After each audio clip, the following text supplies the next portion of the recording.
こんにちは。Xbox 専門 VTuber のたくみしーなです。今回は7月前半にゲームパスに新たに追加されるタイトルと4月15日をもってゲームパスから外れるタイトルをご紹介します。ぜひ最後まで見てね。ループヒーロー4月4日発売日初日からゲームパスに対応します。カードデッキを用いてループし続ける世界を冒険するストラテジー RPG。 キャンプを起点として自動生成マップを進みながらバトルを行い、装備品やカードを獲得することができ、様々なカードを編集しデッキを作り上げていきます。冒険を重ねるにつれて新たなクラスやカード、能力、ボスなどがアンロックされていき、終わりなき混沌のループを冒険して世界を救うのが今作の目的となっています。Switch や Steam で2021年にリリースされ、非常に高い評価を得ている今作がいよいよ Xbox でも遊べますね。アイアンブリケード7月6日よりゲームパスに対応します。Xbox 360で2012年にリリースされたタワーディフェンスシューティングゲーム。ロボットに登場し、組み合わせ数千種類の武器を扱い、敵を倒していく流れとなっていて、オンライン最大4人までの協力プレイにも対応しています。ゴーストワイヤー東京4月12日発売日初日からゲームパスに対応します。サイコブレイクやハイファイラッシュなどの単語ゲームワークスが手掛ける日本の渋谷を舞台としたオープンワールドアクションゲームです。謎の般若面の人物によって引き起こされた大規模な超常現象により人々が消失してしまった東京で、プレイヤーは霊的な存在と手を組み、強力な能力を習得しつつ未知と対峙し、大規模人体消失の裏に潜む真実を暴いていくこととなります。東京タワーや渋谷スクランブル交差点などのランドマークが現行機の美麗なグラフィックで描写されていて、花子さんや口裂け女、塗り壁のような日本ではおなじみの怪談や妖怪たち、都市伝説などが登場するのが見どころでもあります。誰しもが知る怪談の有名キャラクターたちを現行のゲーム機で見られるだけでも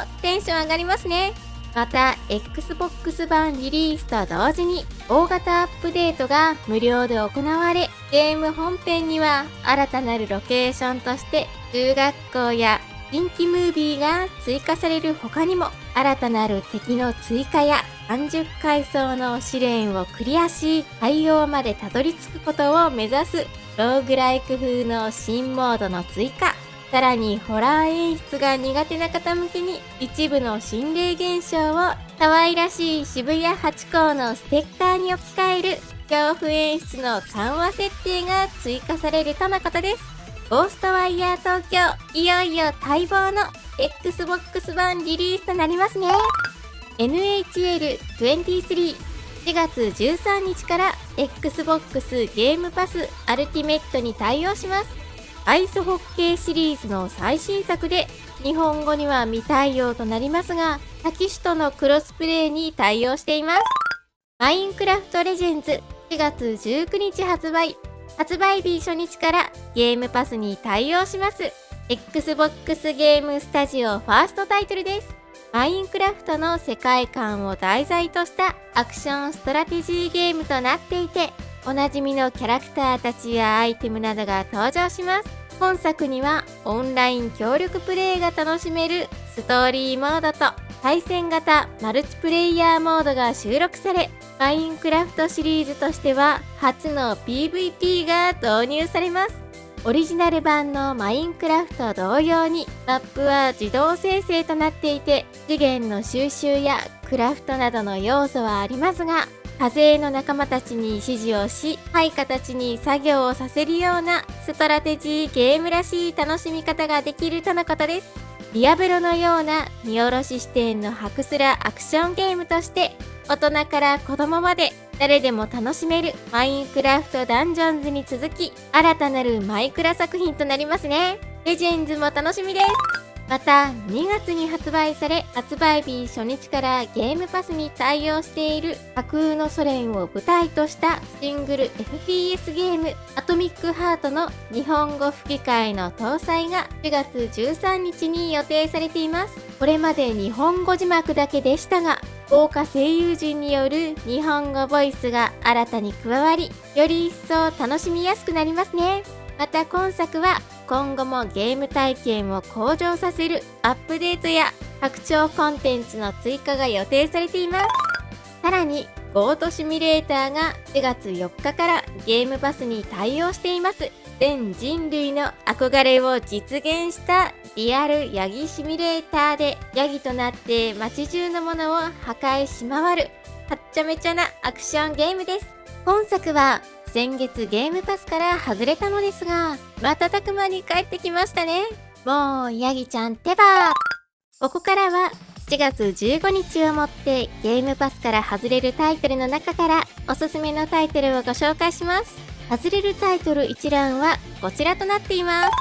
クォンタムブレイク、アランウェイクやコントロールなどを制作したレメディエンターテインメントによる TPS ゲームで Xbox ゲームスタジオファーストタイトルです。特徴的なのは何といっても実写ドラマパートとゲームパートが楽しめる点で、まるで実写のようなゲームという表現がありますが、本作は本当に実写とゲームを組み合わせていて、非常にクオリティの高いドラマを堪能することができます。タイムマシンの暴走によって時を操る能力を得た主人公を操作し、敵の時を止めたり、止まった時間の中を素早くダッシュできたりといった超能力を巧みに扱った通常の TPS とは違った爽快なアクションが楽しむことができます。また何よりも見事なのはストーリー構成で Xbox One でリリースされたファーストタイトルの中で最も素晴らしいストーリーだと思います。タイムリープものとして非常によくできていますし、実写パートも含めておおよそ10時間ほどのボリュームとなっているので、ぜひ未プレイの方は触ってみてほしい Xbox One 世代を代表する名作です。ちなみに Xbox ゲームスタジオファーストタイトルはライセンス期間のあるフォルツァシリーズを除き、基本的にはゲームパスから外れることはありませんが、今回のクォンタムブレイクもライセンス絡みの問題で外れるとのことです。他にもレインボー6エクストラクションが外れる形となります。緊張感のある PVE が楽しめる高難易度 FPS となっていて、どんどん突っ込んで敵をガンガン倒すというよりは、じっくりゆっくり慎重に敵の数や配置を確認し、サイレントキルで消していくような作りで、個人的にはかなりハマったゲームなんですが、めちゃくちゃボリュームがありますし、協力プレイで遊ぶと楽しさが倍増するゲームでもあるので、仲のいいフレさんと遊べる方にはかなり中毒性が高くおすすめです。慎重に攻めていく緊張感が好きな方はぜひ。また、Life is Strange True Colors も外れます。人の感情を読み取れてしまうアレックスを主人公に、山奥の田舎町で起きるとある事件が描かれます。過去作と比べると物語のスケールが小さくなっており、8時間ほどで終われるボリュームとなっているので、リプレイで気になっている方は遊んでみてはいかがでしょうか。ということで、今回は4月にゲームパスに新たに追加されるタイトルと4月15日をもって外れるタイトルをご紹介しました。私のチャンネルでは今後も Xbox 関連の最新情報をまとめていきますので、よかったらチャンネル登録と高評価していただけるとすごく嬉しいです。Twitter の方でも情報発信しているのでフォローしてね。それではまた次回の動画でお会いしましょう。またねー。